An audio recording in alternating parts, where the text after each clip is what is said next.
जीतूंगा मैं, ये मेरा वादा है, कोशिश मेरी सबसे ज्यादा है। हिम्मत टूटे तो भी नहीं रुकूंगा, मजबूत मेरा बहुत इरादा है। नमस्कार दोस्तों, इसी मजबूत इरादे के साथ आज से हम सब शुरू कर रहे हैं हमारी एक नई series podcast with the success stories. तो इस सक्सेस स्टोरीज में हमारे आज के सबसे पहले मेहमान जो हैं मिस्टर अनुज कुमार सिंह जी हैं, जो कि यूपी SSC 1262 कनिष्ठ सहायक में सेलेक्ट हुए हैं। ठीक है दोस्तों, तो आज मैं आपको मिलवाऊंगा हमारे अनुज भैया से, जो कि हमारे सीनियर भी हैं और हमारे साथी भी हैं। तो इस पॉडकास्ट में उनसे मैं आपको रूबरू कराऊंगा कि आखिर कैसा उन्होंने प्रिपरेशन किया, क्या कुछ उनकी जिंदगी में संघर्ष रहे और कैसे उन्होंने तैयारी की। ठीक है दोस्तों, तो आइए आपको मिलवाते हैं अनुज भैया से। अनुज भैया, स्वागत है आपका हमारे चैनल एग्जाम सिलेक्शन पॉइंट पर। बहुत बहुत धन्यवाद भैया। सबसे पहले अनुज भैया, आपको ढेर सारी हार्दिक शुभकामनाएं आपके सिलेक्शन पर। धन्यवाद धन्यवाद। अब अनुज भैया, आप हमारे दर्शकों को अपने बारे में कुछ बताएं।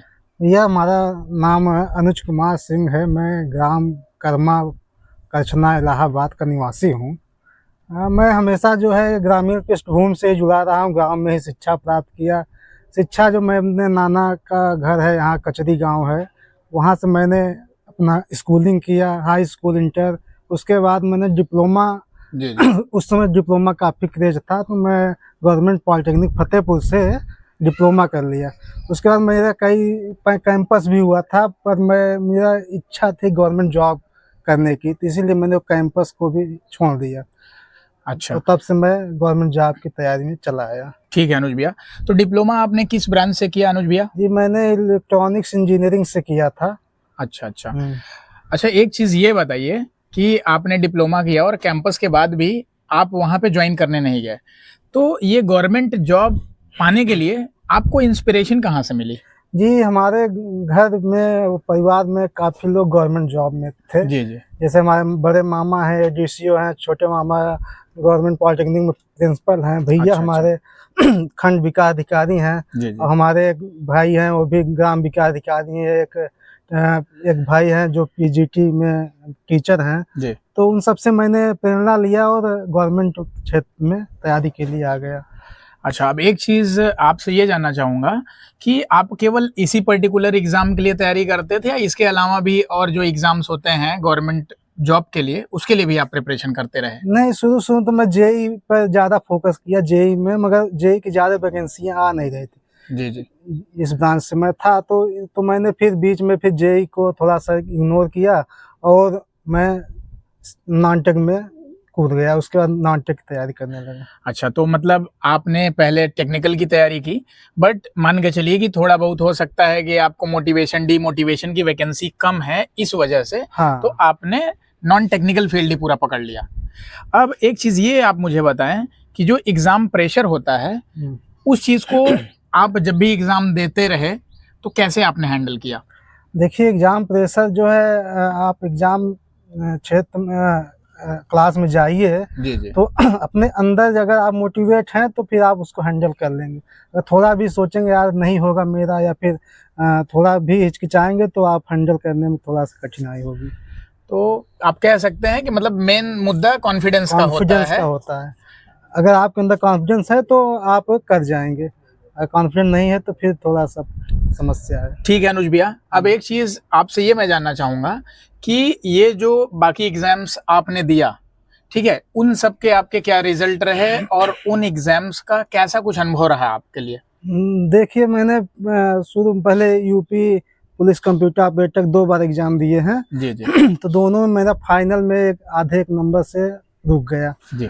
मैंने टाइपिंग भी उनमें दिया था। उसके बाद ASI UPSI SI का भी एग्जाम दिया था। हाँ। उसमें भी मेरा फाइनल में आधा एक नंबर से रह गए। अच्छा। तो ये सब अप्स डाउन चलते रहते हैं। फिर हाल मैंने अपनी आस नहीं छोड़ी, तैयारी करता रहा और आज। ठीक है अनुज भैया। तो अनुज भैया, ये जो अप्स एंड डाउन्स आपके हुए, आपने बताया कि आप 2-3 परीक्षाओं में आधे एक नंबर से आपका सिलेक्शन होते होते रह गया। तो इस जो कठिन परिस्थितियां आपकी रहीं, अप एंड डाउन्स हुए हैं, तो इस अप एंड डाउन्स में, हार्ड टाइम्स में आपने अपने आप को मोटिवेट कैसे रखा, ये बताएं प्लीज।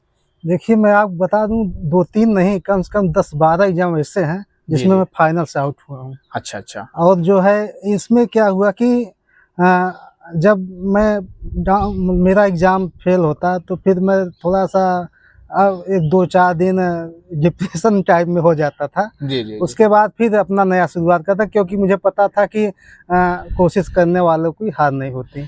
ठीक है भैया, आपने बहुत खूब कहा कि कोशिश करने वालों की हार नहीं होती। तो ये जो मोटिवेशन आया ना, वही मैं जानना चाह रहा हूँ कि मोटिवेशन आपको कैसे मिलता था, जो भी 3-4 दिन का डिप्रेशन या तो कठिन समय होता था आपका। ये हमारे जो भैया हैं वो बहुत ही सपोर्टिव हैं। जी। उन्होंने हमेशा मुझे उत्साहित किया। मैं अगर फेल हो जाता वो हमेशा बोलते कोई बात नहीं, आगे करो। ठीक है, इट मीन्स कि हम ये कह सकते हैं कि आपकी इस सफलता में सबसे ज्यादा योगदान आपके फैमिली का, और खास तौर पे आपके जो बड़े भैया हैं उन्होंने आपको हर एक स्थिति में मोटिवेट रखा। हाँ। ठीक है अनुज भैया, अब ये तो हो गई यहाँ तक की बातें। अब मैं आपसे जानना चाहूंगा कि इस एग्जाम का जो जूनियर असिस्टेंट कनिष्ठ सहायक है, इसकी क्या कुछ स्ट्रेटेजी थी आपकी, since from the starting till two the result. देखिए इसका जो पेट 2021 हुआ था, उससे इसका फॉर्म आया 2022 में। जी जी। उसमें मेरे अच्छे खासे नंबर थे, 78 नंबर। जी जी। उसके बाद जो है फिर मैं शॉर्ट लिस्ट हो गया। तो फिर इसका शॉर्ट लिस्टिंग आया तो मैं देखा शॉर्ट लिस्ट था, तो इसकी मैंने कंप्यूटर, हिंदी, रीजनिंग, जीके, ये सब मैंने पहले से भी तैयारी में था। जी। उसके बाद थोड़ा सा सिलेक्टिव चीज़ें पढ़ लिया, जैसे मैंने हिंदी आदित्य पूरा जो है आदित्य पब्लिकेशन बुक आती है हिंदी, बहुत अच्छी बुक है, उसको मैंने गहराई से पढ़ा है। अच्छा। और हिंदी में मेरे केवल एक क्वेश्चन गलत था, बाकी सब सही थे। तो इससे जो है मेरा कॉन्फिडेंस और बूस्ट हुआ और 67 नंबर बने और फाइनली जो है मैं इसमें सेलेक्ट हो पाया। ठीक है भैया, तो आपके 67 मार्क्स थे जो आपका मेंस का एग्जाम हुआ था। जी जी। अब आपने हिंदी का तो बताया, मैं आपसे थोड़ा सा जानना चाहूंगा कि आप हमारे सभी साथियों को बताएं कि जो आपका यूपी स्पेशल होता है और जो एक जीएस का पोर्शन होता है, उसमें यूपी का आपका करंट भी रहता है और जीएस में मिसलेनियस भी होता है और तमाम टॉपिक होते हैं। तो उस चीज को आपने कैसे तैयारी की और कैसा कुछ रहा एग्जाम का आपका? यूपी स्पेशल तो मैंने परीक्षा हमारी पढ़ी थी, ठीक ठाक पढ़ा था, तो उसमें से काफी क्वेश्चन आ गए थे। और कंप्यूटर तो मेरा शुरू से ही बैकग्राउंड कंप्यूटर का रहा है। अच्छा। मैंने ओ लेवल भी कर रखा है। अच्छा अच्छा भैया। तो इससे मेरा कंप्यूटर भी मजबूत था और रीजनिंग तो लगभग मजबूत ही था, क्योंकि मैंने मैथमेटिक्स से 12th भी किया है, मतलब PCM रहा है जी। तो इसे मेरा काफी मजबूत था। और अगर रही बात जीएस की, तो जीएस के लिए मैंने करंट के लिए तो बस ज़्यादा कुछ नहीं, स्पीडी और थोड़ा बहुत प्रैक्टिस किया था और लूसेंट मैंने पढ़ा है जीएस के लिए। तो भैया मतलब क्या लूसेंट से आपका जीएस पूरा कवर हो गया?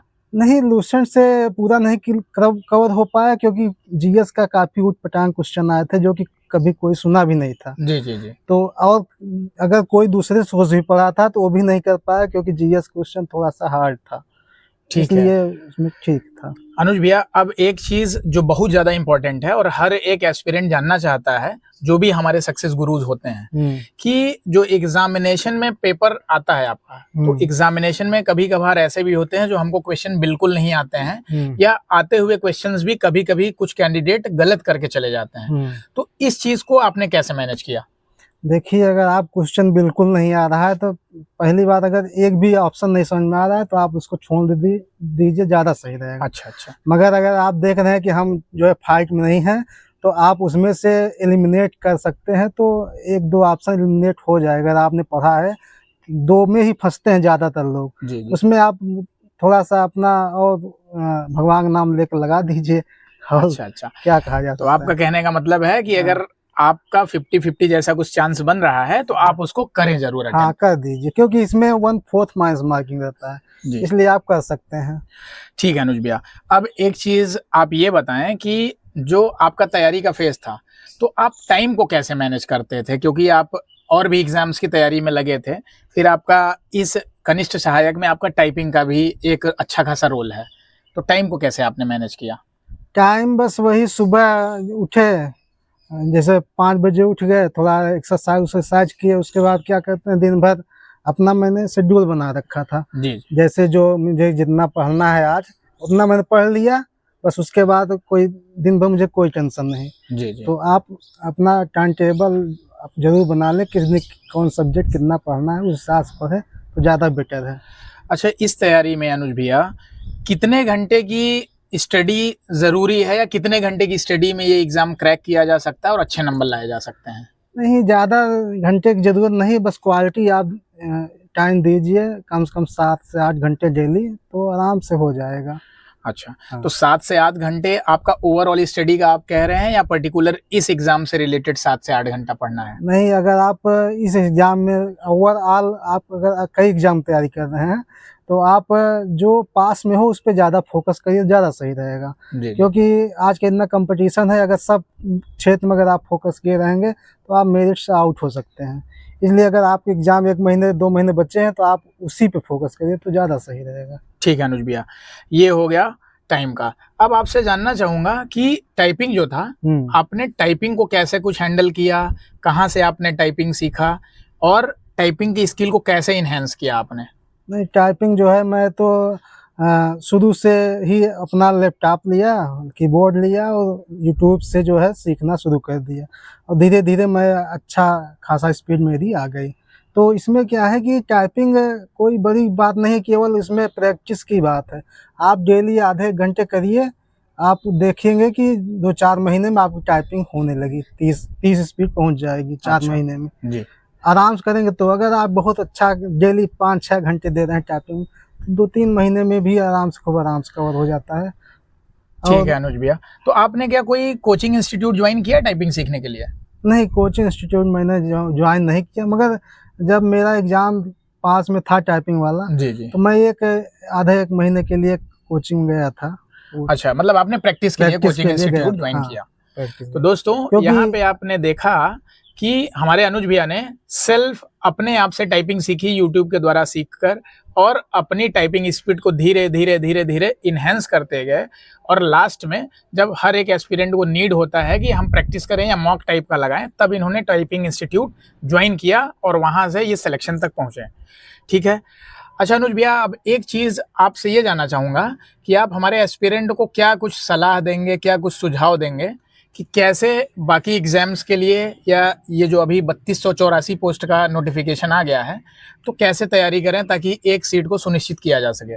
देखिए, अगर आप केवल ये 3284 देख रहे हैं या 5512 आपने एग्ज़ाम दिया है, तो अच्छे खासे नंबर बन रहे हैं 5512 में, तो आप टाइपिंग में लग जाइए, क्योंकि टाइपिंग का इसमें रोल बहुत अच्छा खासा हो गया है, क्योंकि उसने टाइपिंग के जो सारे रूल रेगुलेशन है बदल दिए हैं। जी जी। पहले क्या था, 30 वर्ड पर मिनट इंग्लिश और 25 वर्ड पर मिनट हिंदी आ जाए तो पास हो जाते थे, मगर अब क्या कर दिया है कि क्या कहते हैं, अगर आपका 5 गलती से अधिक होता है, 6वीं गलती होती है, तो जी। आपके 5 सही वर्ड और काट लिए जाएंगे। अच्छा। इसलिए टाइपिंग पर ज़्यादा फोकस करिए, आधे लड़के टाइपिंग फेल हो जाते हैं।